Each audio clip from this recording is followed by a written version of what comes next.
Gift দিদি? না না আর করবো না। আমার নাম সাথী, আগে চট্টগ্রামে খোঁজ নিস সাথী কি জিনিস, তারপর একটু দিন কাছে আসি।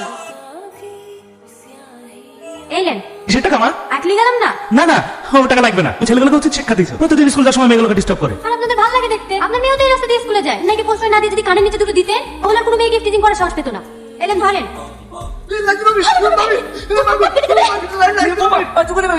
মারবো না, বুঝতে পারি টুকটুকি কিনে দেয়া ভেঙে চলিসছি।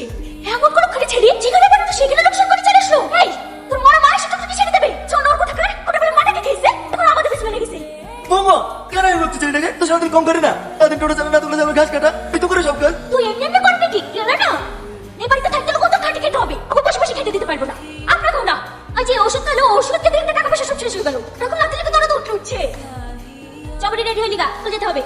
আর শোন, তখন টুকটুকি সারা না হবে ভাত বলে আমার কাছে আসবি না। আজ থেকে তোর খাওয়া বন্ধ। তোর লেগে আমি প্রথম কথা চিন্তা করে